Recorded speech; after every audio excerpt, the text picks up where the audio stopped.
Bonjour, bonjour.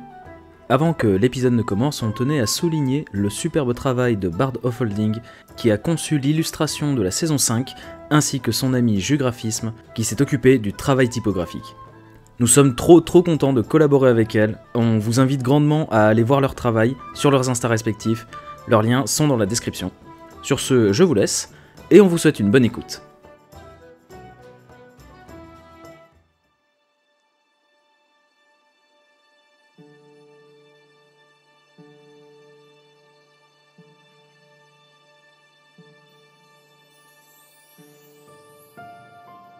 Salut à toutes et à tous, et bienvenue dans l'épisode 11 de la saison 5 d'À Tour de Rôle.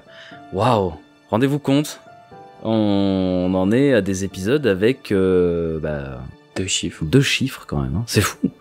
J'aurais jamais cru qu'on arrive jusque là. Comment vous allez? Qui ça? Bah... Les auditeurs ou nous? Ouais, en fait, vous deux, je m'en fous. Comment vous allez, les auditeurs? Mais non, vous, comment vous allez? Salut, moi aussi je suis là. J'adore cette intro, c'est trop bien les gars. Mais ouais. Eh ben c'est parti. Non. Qu'est-ce qu'il a le rabat-joie au fond là-bas là? Et non, mais moi aussi je suis là et salut. Bonjour tout le monde. Qu'est-ce qu'il bien? Qu'est-ce qu'il a? Il est vraiment parti en vrille. Il y a un numéro, il y en a un autre, et puis en fait ça fait 2 numéros. Et waouh. Je participe de loin parce que je peux pas vous couper la parole en fait, donc. C'est vrai. Donc je m'incruste un peu jouant l'émotion, mais bien après. N'importe quoi. Bon, comment il va, Logan? Le jaloux? Oui, moi je suis pas jaloux, mais oui, il fait vachement chaud. Et vous? Toi, Colin, ça va? Bah oui, ça va, j'ai chaud aussi, j'en peux plus. C'est horrible. On a ouvert les fenêtres pour parce qu'on pensait qu'il allait faire moins chaud et il fait toujours 32 degrés dans l'appartement. C'est terrible. On est tous les deux en calbar.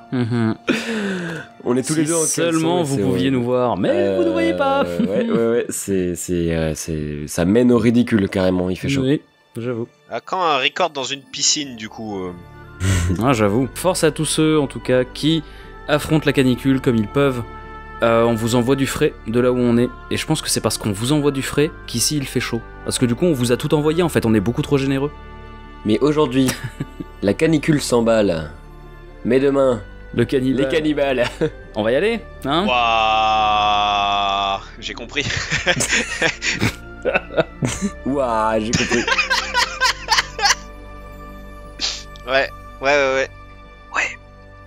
Eh ben les instructions, les introductions sont de pire en mieux, hein? Ça va de mal en pire. Let's go. Bon, eh ben c'est bon, je bombe le torse, je suis prêt. Allez, ma feu. C'est parti.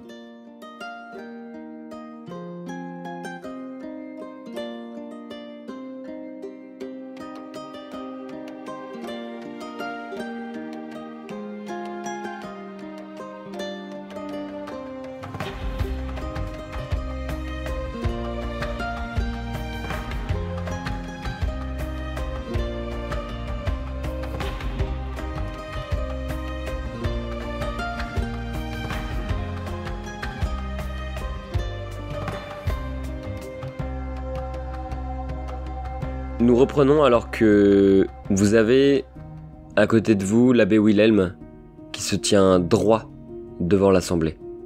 Il prend une grande inspiration avant de commencer son discours.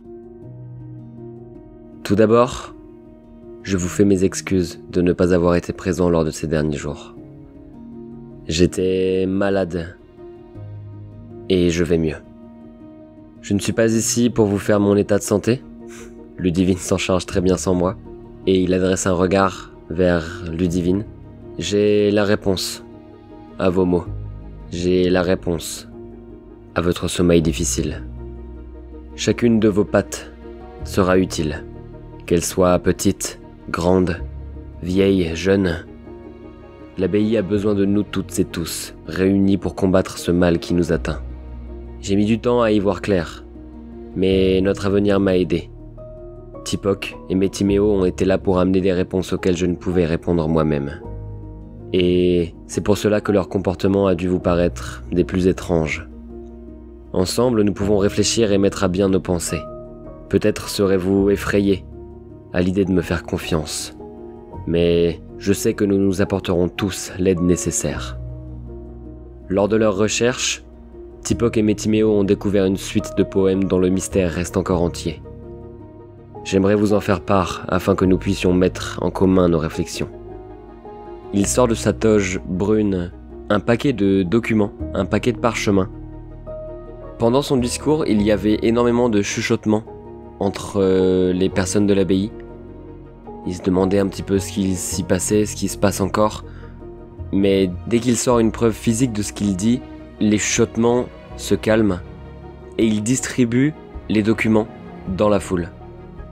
Il distribue donc tous les poèmes qu'il y avait écrits dans l'étrange salle et tout le monde est en train de lire un petit peu en même temps des poèmes différents. Donc ça fait un brouhaha assez conséquent. Il y a des personnes qui s'indignent, il y a des personnes qui s'étonnent. L'abbé s'avance. Est-ce que vous avez des choses à dire? Est-ce que vous avez quelque chose, une idée, une pensée? Il faudrait qu'on mette à bien toutes nos réflexions ensemble.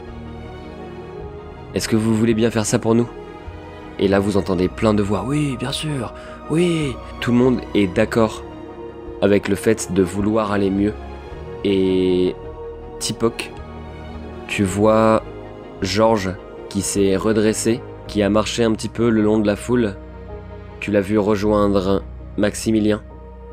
Et vos deux mentors sont penchés sur un document. Ils prennent un petit peu ça à la légère, ils rigolent. Vous voyez qu'ils se font des petits coups de coude.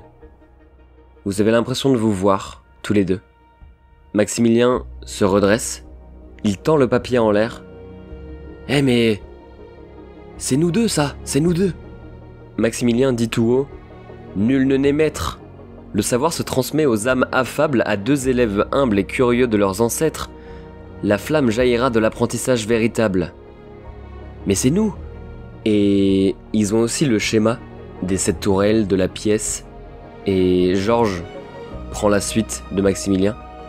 Mais du coup, on doit le faire en bas de la printanière ? Je ne sais pas.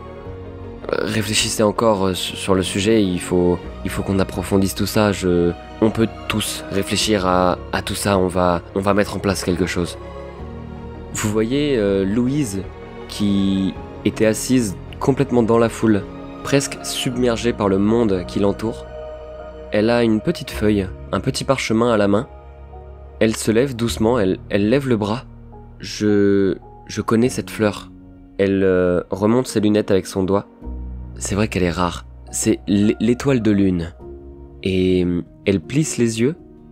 C'est vrai qu'on est bientôt en pleine lune. Et elle éclot seulement lors de la pleine lune. D'après ce que je lis là, je comprends qu'il faudrait faire éclore une étoile de lune en haut de l'hivernal. Quand la clarté lunaire nourrit le firmament, lorsqu'un cœur n'ose se taire, la flamme s'élèvera là où fleurit le feu blanc. L'étoile de lune est appelée aussi feu blanc. Elle se retranche un petit peu, en perte de confiance en soi. Oui, je crois que c'est ça. L'abbé dit haut et fort. Oui, nous gardons ton idée en tête. Les garçons, si vous avez des idées, dites-nous. Tout le monde est ouvert à la discussion. Est-ce que vous avez des idées à transmettre à la foule ? J'ai 2 idées pour la tour de l'éclipse qui est vérité et l'automnale qui est la peur. Pour la vérité, j'ai l'impression qu'il faudrait tout simplement défaire un mensonge. Un truc qu'on a dit, par exemple le fait qu'on faisait un jeu que Ludivine nous avait donné quand on parlait à Louise pour essayer d'enquêter. C'était un mensonge. Sur la vérité, sur la fresque de la vérité, il y a une souris en haut d'une tour qui parle à une foule en contrebas. Et on est d'accord, le père Wilhelm, c'est une souris. Oui. Alors, il y a l'un de nous deux qui va devoir dévoiler un mensonge du haut de la tour. Alors, là, pour le coup, avec le coup de la fresque et tout, pour la vérité, je pense vraiment que c'est le père Wilhelm qui doit faire son discours là-bas. Enfin, pour moi, c'est lui qui doit parler, tu vois, en tant que chef de... Ou alors, je sais pas, tes parents souris te disent que t'es pas pas leur fils. Pas cool. Je vois pas. Non, pour moi, c'est le père Wilhelm, tu vois, la souris de la fresque. Ok. Peur, je pense que je suis d'accord avec toi. Ça fait penser à ce que. Enfin, ça serait possible que ce soit toi qui y aille. Pour la peur, Ouais. En sachant que la peur, c'est une souris. c'était une souris au milieu de rien. Est-ce qu'il y a un moment où il y a un hérisson? Ouais. Parce que moi, je crois bien comprendre vers quoi je me tends, mais on n'a pas d'infos. C'est courage, à crépuscule.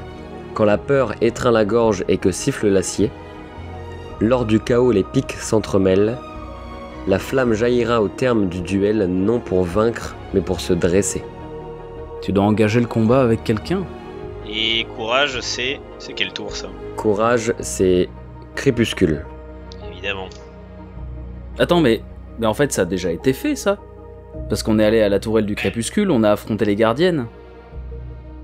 Pendant que vous êtes en train de réfléchir et de discuter entre juste vous deux, vous voyez Lucien qui s'avance. Monsieur l'abbé? Oui, Lucien? Tu as quelque chose à dire? Oui, cette feuille-là. Il l'agite en l'air. Je crois que ça nous représente, nous tous. Moi je chante.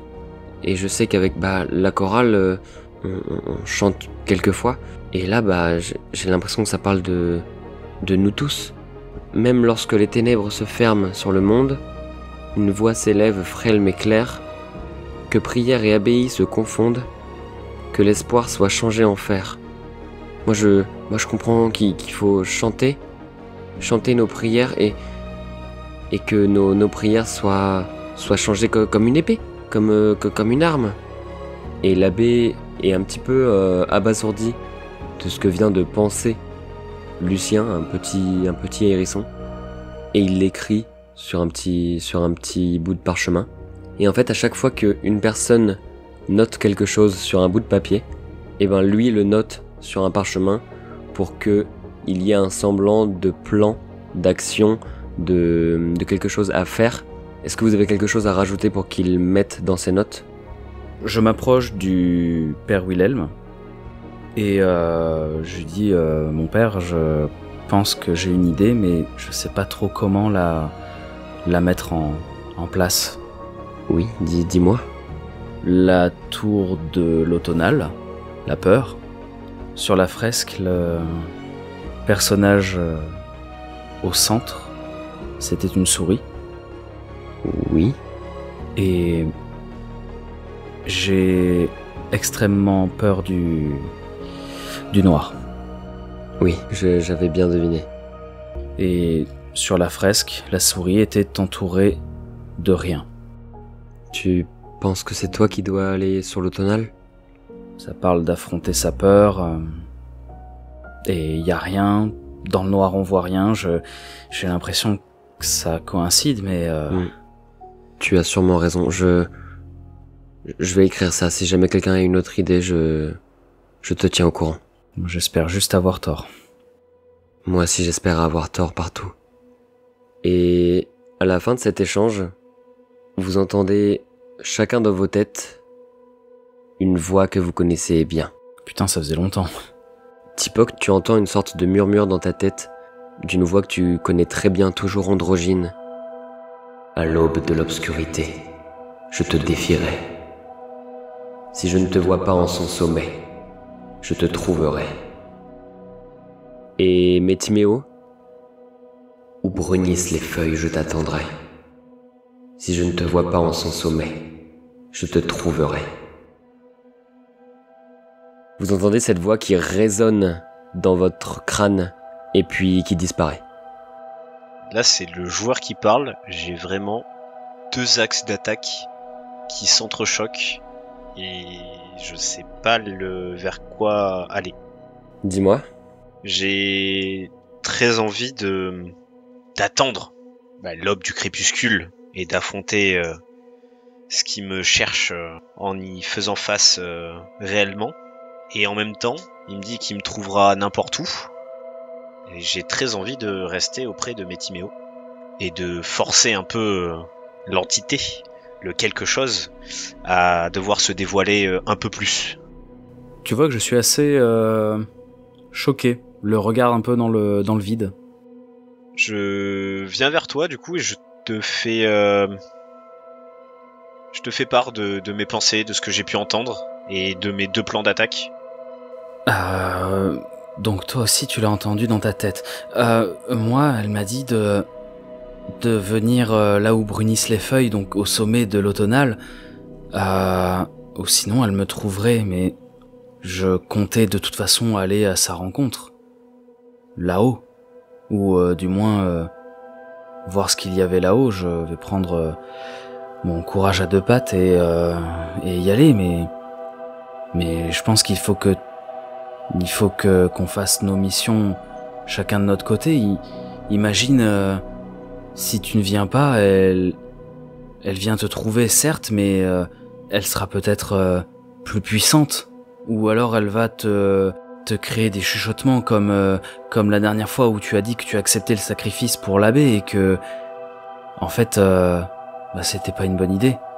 Oui, je pense que t'as raison. Je me pense peut-être un peu plus fort que ce que je suis réellement. Il faudrait qu'on s'en suive au plan qu'on a fait tous ensemble et si chacun a sa part d'action, je pense qu'il faut que j'aille tout seul tout en haut de la tour du crépuscule pour l'affronter. Je regarde autour de moi, il y a beaucoup de gens du coup qui discutent, qui échangent, tout ça, les idées fusent, oui. etc.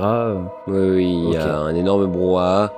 Tu peux, si jamais vous voulez être discret, vous pouvez discuter sans que personne s'en rende compte. Caché par le brouhaha, rien ne sera entendu. Ok. Donc il est tôt dans la matinée, enfin il est plutôt 10h. Oui, il est à peu près 10h30, 11h. Je compte aller à la forge, m'éclipser quelques heures, travailler d'arrache-pied. Pendant que tout le monde réfléchit et que tu es encore dans la pièce, il y a un plan qui est en train de se monter. Mmh. Tu vois Ludivine qui se lève, qui vient parler à l'abbé. Tu entends quelques mots, des bribes de mots. Tu entends livre précieux, sacrifice, et il écrit dans son bloc-notes. Après une bonne demi-heure, 3/4 d'heure de réflexion tous ensemble, l'abbé Wilhelm qui prend la parole et qui énonce un petit peu les plans qui ont été faits par-ci, par-là. Il essaye de regrouper toutes les idées pour en faire qu'une seule, pour faire une sorte de plan d'attaque, parce que lui sait ce qu'il va combattre. Il sait à qui il a affaire. Pour savoir, je pense que, d'après ce que vous aviez dit, Maximilien et Georges, je pense qu'il faudrait que vous enseigniez quelque chose à la tourelle printanière. Pour courage, comme a dit Tipoc, je ne sais pas ce que tu devras faire, mais il faudrait que tu sois en haut de la tourelle crépuscule. Lucien avait une bonne idée pour Espoir, et je sais que ses compagnons de chorale sont d'accord avec lui. Ils se posteront à Estival et chanteront une prière jusqu'à ce que tout ça se finisse. Peur, comme tu as dit, Métiméo, je pense que tu devras te rendre à l'automnal pour te plonger dans le noir. Et tu vois qu'il appréhende de dire ces mots-là. Il a très très peur de ce qui va se passer pour toi, pour Tipoc, pour tout le monde. Mais il se doit d'être le chef de tout cet engouement. Sacrifice, Ludivine m'a dit qu'elle avait un livre très précieux pour l'abbaye, qui contient une histoire particulière. Et Louise est d'accord avec elle. Elles vont le chercher pour le déchirer, en haut de la tourelle de l'Aube. Si je me souviens bien, sur la fresque de sacrifice à la tourelle de l'Aube, il n'y avait rien. Il n'y a absolument rien. Ah, ouais, ok, d'accord. Oui, il n'y avait rien parce qu'on avait le choix. C'était le sens sacrifice. On avait le choix de sacrifier quelque chose qui nous tenait à cœur. Renouveau, Louise nous a énormément aidés, encore merci. C'est l'étoile de lune qu'il nous faudra trouver pour qu'elle puisse éclore en haut de la tour hivernale. Et je me charge de la tourelle de l'éclipse. Est-ce que quelqu'un y voit une objection ? Est-ce que vous avez quelque chose à rajouter ? Et vous voyez juste Georges qui lève la main, Maximilien aussi. On aura sûrement besoin de bras pour enseigner quelque chose à la tourelle printanière. Moi je vous avoue, ma cuisine, elle est quand même assez loin. Et oui, et ma forge aussi. Et l'abbé ferme les yeux et dit « Oui, bien sûr. Du monde vous aidera pour déplacer vos affaires, il n'y a pas de souci. » Les personnes présentes dans le réfectoire tournent le dos et partent, se dispersent tranquillement. Il y en a qui vont en cuisine, il y en a qui vont récupérer à manger, qui vont chez eux. Louise va à la bibliothèque, Ludivine va à l'infirmerie. La vie rebat son plein. Vous vous retrouvez au réfectoire, un petit peu vide. Et qu'est-ce que vous faites ? Je m'éclipse très rapidement à la forge et je m'affaire. Tu rejoins Maximilien sur le chemin de la forge. Tu vas où comme ça ? Je dois faire un truc pour Tipoc. Il va avoir besoin de se défendre. Oui, mais attends, c'est moi qui ai besoin de toi. Alors je m'arrête dans ma course. La pleine lune, c'est ce soir. Ouais ? Il faut que je t'apprenne quelque chose. Tu l'avais pas compris, ça ? Bah... Moi je pensais que c'était à quelqu'un d'autre que t'allais apprendre des trucs. L'abbé m'a dit que un blaireau enseignait à une souris et un hérisson à un autre. Ah. Je crois que tout est écrit, hein. Alors Allez, viens. Il ricane, il va dans la forge. Je le suis en entraînant les pattes. Tipoc, de ton côté, tu te retrouves un petit peu tout seul entre les tables vides, la cuisine et la porte qui mène au dehors du cloître. Tu entends... Allez, viens. Il me semble que je dois t'enseigner quelque chose, non ? Je me fige quelques petites secondes lorsque j'entends la voix, que je connais très bien. Je me retourne. J'ai vraiment un moment où ça se voit sur mon visage que je sais pas trop comment je dois agir, mais je sens de la bienveillance et je le regarde et je fais... Mais ça veut dire que t'es plus fâché ? Toi, t'es le roi pour tourner autour du pot. Allez, viens. Je suis toujours fâché, hein. Mais viens quand même. Est-ce que tu parles du tour du pot du ragoût ? Et je tente de faire la petite blague pour détendre l'atmosphère et le faire sourire un peu comme je faisais avant. Tu le vois stoïque. Elle est nulle ta blague, c'est une marmite. Pas un pot. Bah allez, viens. Je le regarde du coup et je le suis. Petit pas par petit pas. Je sais pas trop comment réagir. J'ai envie de lui foncer dessus et de le check. Et en même temps, je sais pas trop s'il va me suivre si je fais un haut bas gauche droite. Et du coup, j'avance petit à petit et je marmonne un petit peu. Du coup, ça veut dire que on va me faire des petits plats avec, enfin, je sais pas, quelque chose qui pourrait m'aider à mieux affronter ce que je dois affronter ce soir. On va rien te faire du tout. Entré dans la cuisine, il te donne un gros tas de casseroles et une marmite. Tu as les casseroles dans les bras qui montent jusqu'à ton cou et la marmite qui te cache le visage. Tellement il y a une tonne de vaisselle à prendre. Et allez, et que ça saute. On va à la printanière. Et là, je me rends compte que c'est bien Georges parce que c'est vraiment ses méthodes d'apprentissage où en fait là il est clairement en train de me dire que je lui ai manqué et que je vais devoir faire beaucoup de vaisselle pour l'aider et je suis tout content et je me dis waouh, j'ai plein de travail à faire et en fait j'avance vraiment devant lui, je lui passe devant et je commence un peu à courir. Tu vois des personnes qui prennent une table du réfectoire, qui la mettent en bas de la tour printanière. Tu vois Georges qui commence à mettre tous les ustensiles, les couteaux, les cuillères, les fourchettes, la grosse marmite. Il commence à faire un feu avec une sorte de grille pour pouvoir cuisiner. Il prépare absolument toute une cuisine extérieure. Bon, Tipoc, est-ce que t'es prêt ? Je me tiens d'un coup bien droit, la main sur la tête. Je bombe le torse et je fais « Oui, Georges !» Il claque du pied, il se met tout droit et il fait « C'est l'heure du ragoût, chef ! Allez, coupe les carottes !» Je sors mon plus beau couteau et je commence à m'affairer, à couper aussi vite que possible toutes les carottes. J'essaye en m'appliquant vraiment du mieux que je peux Je me dis que j'ai envie de le rendre fier et qu'il voit que j'ai vraiment progressé depuis la dernière fois. Lui, de son côté, il coupe les poireaux, mais tu n'as jamais vu une vitesse de découpe aussi rapide. C'est un truc de fou. Il commence à couper les poireaux, il coupe un petit peu de tomates, plein de légumes ensemble. Doucement, tranquillement, il t'explique comment faire le ragoût. Il t'enseigne absolument toutes ces techniques. Des fois, il te dit même qu'il a appris une technique secrète qu'il va t'enseigner. Il te montre les plantes qu'il y a à mettre pour donner un certain goût, un goût amer, un goût acide, un goût sucré.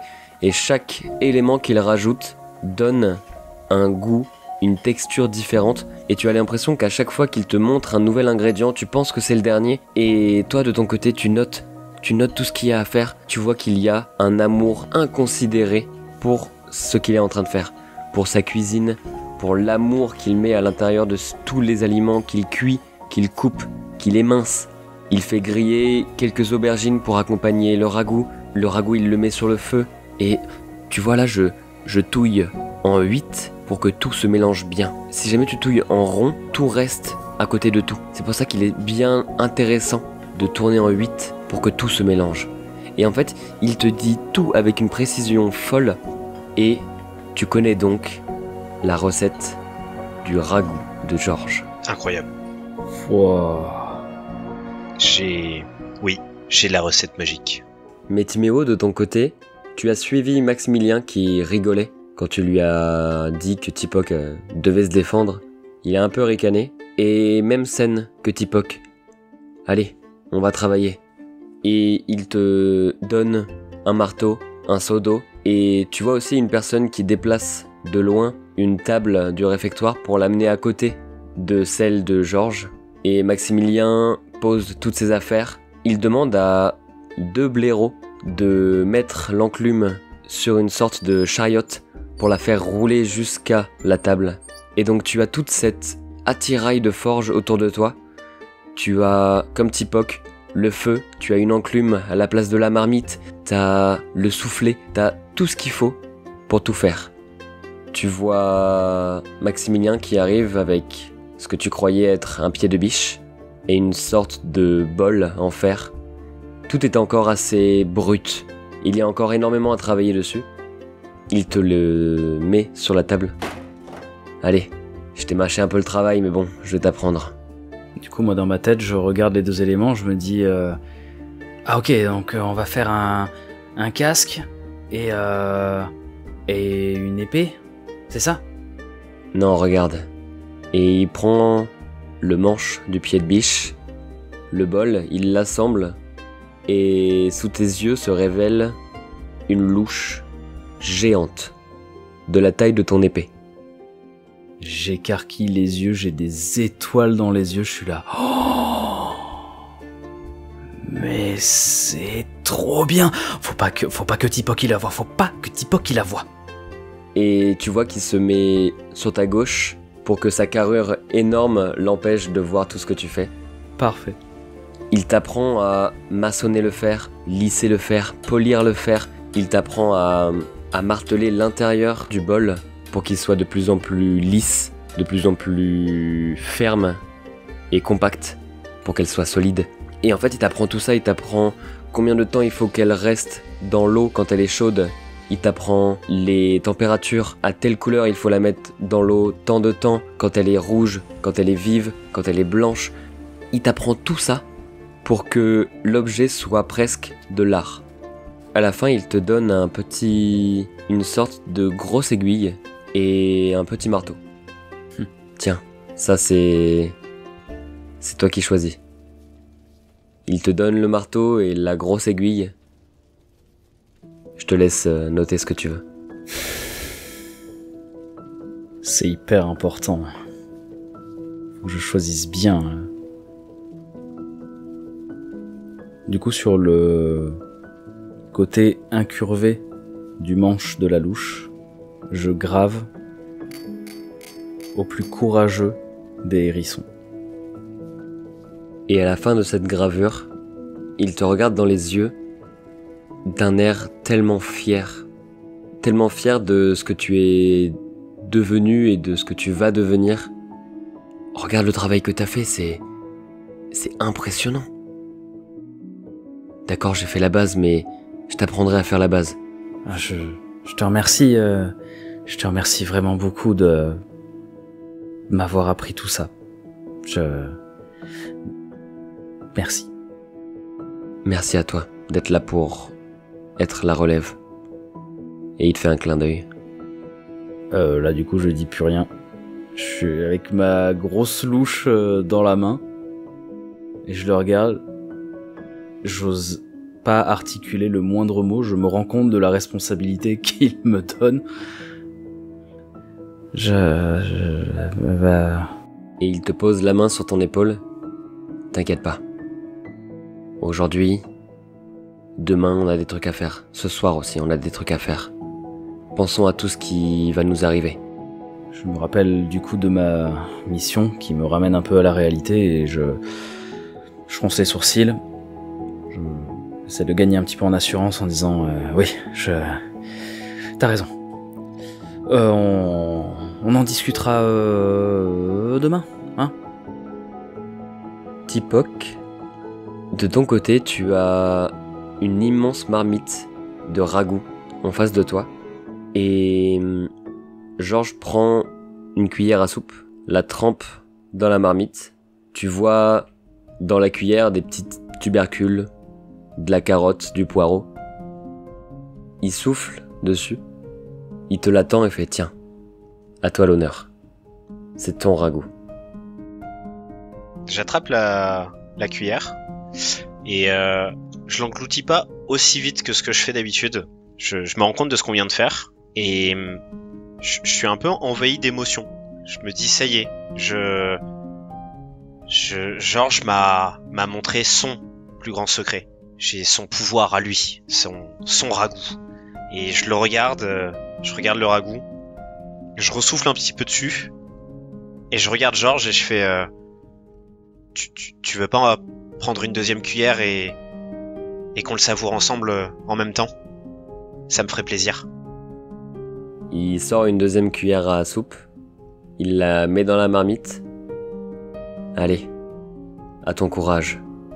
Il chine ta cuillère. Attends que tu la mettes à la bouche. Et goûte avec toi.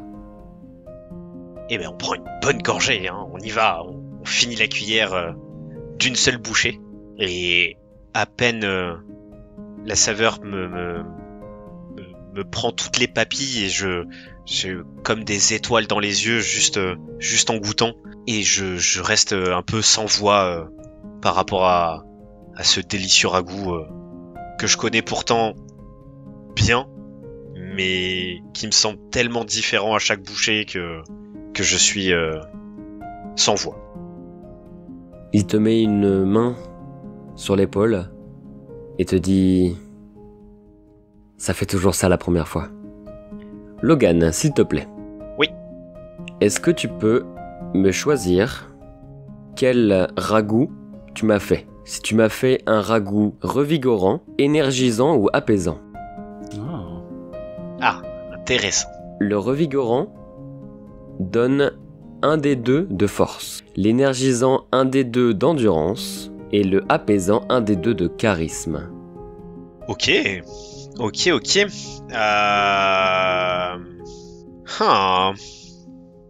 Je vais prendre le charisme. Eh ben, s'il te plaît, est-ce que tu peux me jeter un D4 de charisme? Enfin, un D4 tout court, pardon. Un des 4 tout court. Très bien. Alors... 4. Eh ben, tu peux te rajouter pour la nuit et le lendemain 2 en charisme. Let's go. Georges te regarde. Bon allez, on va distribuer tout ça. Je bombe le torse. Oui, Georges. On y va ensemble ou... Non, on y va ensemble. Montre-moi, je te suis.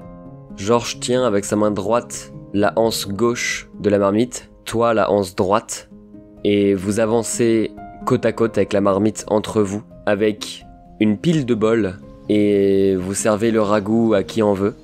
Tu arrives à un moment donné à faire le tour du cloître, et tu te rends compte que tu étais tellement concentré dans ce que tu faisais, tellement concentré dans la cuisine et l'amour que tu mets dans la cuisine, que tu avais même pas remarqué que Métiméo et Maximilien s'étaient placés à côté de vous pour eux aussi travailler de leur côté.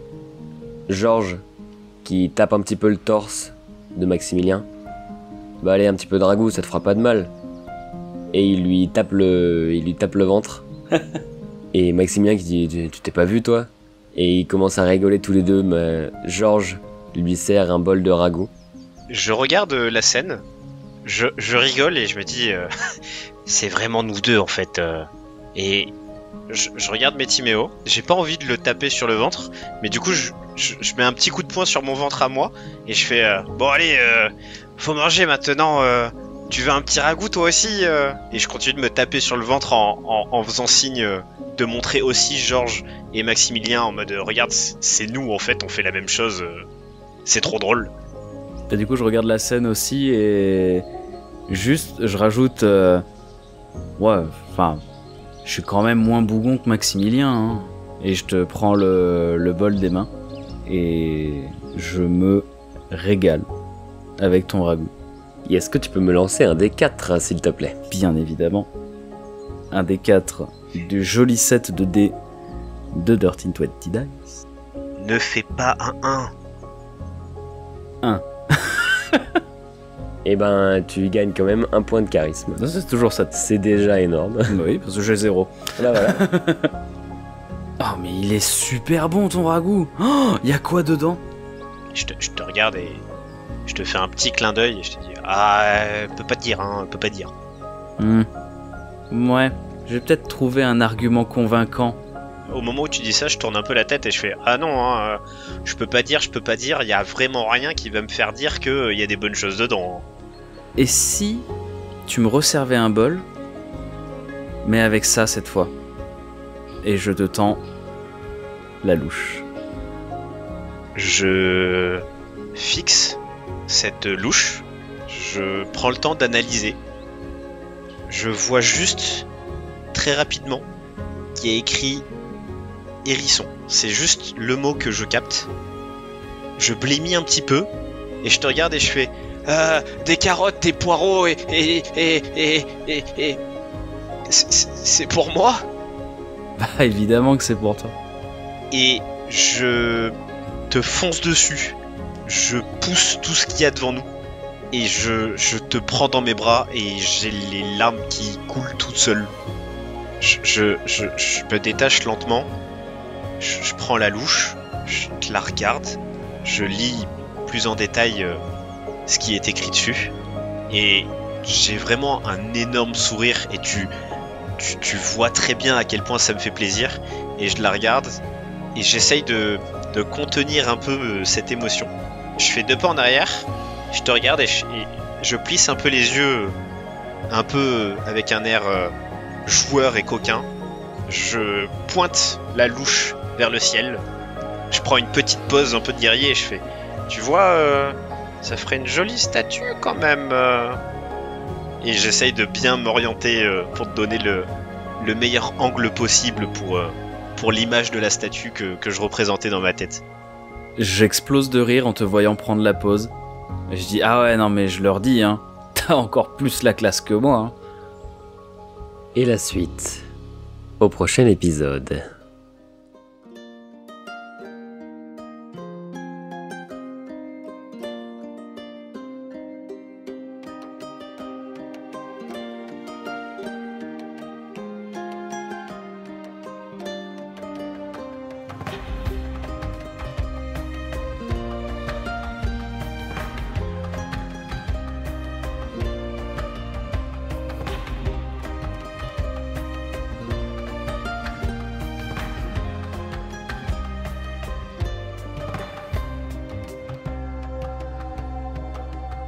Ah non, j'étais trop dans le truc là, non, tu peux pas nous faire ça. Et si? Non. Aïe aïe aïe aïe aïe. J'ai eu ma louche. Oui, enfin. Let's go. Ah, je suis trop content. Ah là là. Pendant tout le temps où t'étais en train de la faire, j'étais là, je me suis muté et j'étais en mode oui. Mais ouais, carrément. Incroyable. Ah, trop bien. Et tu as donc obtenu une louche d'armes. Une louche à 2 mains plus 2. Ah, j'ai tellement hâte de taper tout le monde avec cette louche. Par contre, du coup, ouais, Logan, tu vois la taille d'une épée à 2 mains? Oui. Bah, c'est la louche. Oh là là là là, j'ai une louche bâtarde. Incroyable. Ça va faire sûrement les mêmes dégâts qu'un marteau. Non, une masse d'armes à 2 mains. Ouais, non, mais ça va être puissant hein, ce que tu vas faire. Hein. Ouais. Oh là là, mais je suis en train de préparer tellement d'attaques. J'ai l'image de Bombure. Non, pas de Bombure, de Balin dans la montagne chez les gobelins, qui tourne sur lui-même avec son espèce d'énorme masse. Ah oui. C'est exactement ce que je pensais. Oh là là, mais c'était trop bien comme épisode. Il était trop bien. Au plus courageux des... Ah ouais, c'est au plus courageux des hérissons. En plus, t'étais là en mode, oui, je vais faire un truc simple et tout. Je m'attendais juste que t'ailles écrire Métiméo ou alors pour Tipoc, tu vois. Et vraiment, au début, j'avais aucune inspi autre que ça. Hein. C'est nul. Ah non, mais c'est trop bien. Full impro, encore. Au plus courageux. Je me l'écris parce que voilà, je mettrai ça sur mon épitaphe. Au plus courageux des hérissons. Ah, c'est incroyable. Bon, bravo Colin. Merci. Tu nous transportes à chaque fois encore et encore. C'est une dinguerie Ah, ça fait sur plaisir. Watt 1000. Ah ben là, j'avoue, c'est ton épisode, hein. Vraiment en termes de narration, en termes d'explication. Ouais, là, on s'est laissé porter, on t'a écouté et waouh, quoi. Pendant la première moitié de l'épisode, effectivement, je crois qu'on était juste à t'écouter. Moi, pareil, hein, tu m'as vu, j'étais accoudé devant toi, la main sur la joue comme ça. Mais il y avait tellement d'improvisation. Mais je me suis tellement amélioré. Mais oui. Franchement, Oui. depuis le début de l'épisode 1 de la saison 1, mais j'ai fait un glow-up de zinzin. C'est clair. Là, je pensais pas avoir juste un point A, un point semi-B et tout improvisé, quoi. Ouais. Là, je suis trop content. Mais là, Maximilien et Georges, là, tout était improvisé. Mais c'est parfait. Et Putain, j'adore, franchement, c'est trop tu t'es cool. gavé parce que vraiment, on n'a pas senti l'impro. Et d'ailleurs, je fais une petite parenthèse. Vous, chers auditoris qui nous écoutez, si vous avez envie de vous mettre au jeu de rôle, n'ayez pas peur. Mais parce foncez, que vraiment foncez, quoi. c'est juste une dinguerie. Et même si vous avez rien prévu, je suis sûr que vous pouvez créer des histoires à partir de rien. Et même si, de manière subjective, vous trouvez qu'elles sont pas ouf, bah c'est pas grave, faites-les quand même, parce que c'est comme ça qu'on s'améliore, c'est en forgeant qu'on devient forgeron. Voilà. Je fais une petite dédicace à une personne qui m'a énormément touché il y a pas longtemps. Nathan, je sais que tu m'écoutes. J'adore savoir que tu écoutes nos histoires. Tu as 8 ans. Tu t'intéresses à un monde gigantesque. Le monde du jeu de rôle, tu n'es pas prêt de l'oublier. S'il rentre dans ta vie à 8 ans, tu vas avoir affaire à lui pendant encore des lustres et des lustres. Et merci de nous écouter. Toi, juste toi. Merci de nous écouter. Ça nous remplit le cœur. Mais tu ne peux pas savoir à quel point. Et encore merci. Ouais. Et c'est... Bah, t'as pas idée à quel point ça nous T'as pas touche idée, et à quel Nathan, point t'as ça vraiment nous fait pas idée. plaisir. Vraiment, merci beaucoup Nathan. Gros big up à Nathan. On veut voir des Nathan partout dans les commentaires. Nathan. Merci beaucoup. Merci à toi. Et aux personnes qui découvrent le jeu de rôle, foncez à fond. C'est une pure thérapie.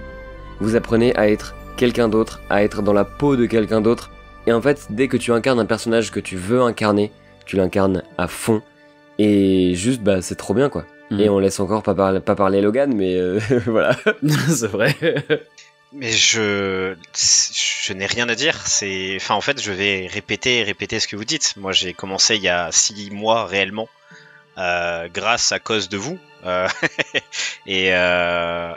Et maintenant, bah, j'attends uniquement nos séances d'enregistrement. Enfin, je ne pense qu'à ça et je n'ai envie que de faire du jeu de rôle tout le temps. Je saoule mon entourage avec ça parce que bah, c'est trop bien en fait. C'est beaucoup trop bien et c'est une bonne thérapie. C'est incroyable. C'est sans limite en fait. C'est ça qui rend le truc nos limites. assez fou. Absolument. Il n'y a absolument aucune limite au jeu de rôle. Voilà. Les amis, merci beaucoup de nous écouter, de nous supporter.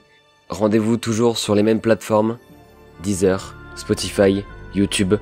Instagram et Discord. Discord. Vous connaissez le speech, Discord, il y a plein de trucs. Instagram, il y a plein de trucs, on fait les pubs de tous les copains. Et encore merci de nous suivre. C'est une trop belle aventure et elle n'est pas finie. Loin d'être fini. Parce qu'on en a des idées à la con. Oh pétard. On vous fait des gros bisous, à la semaine prochaine. Des gros bisous. Des énormes bisous. Gros bisous, hein. Des bisous qui piquent.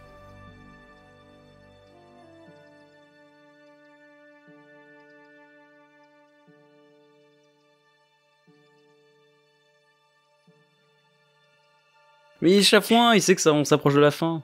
Mais je suis pas chafouin, mais voilà, c'est... voilà. Je veux dire, bon, voilà. Vraiment. Zéro idée exprimée, quoi. Vraiment, c'est...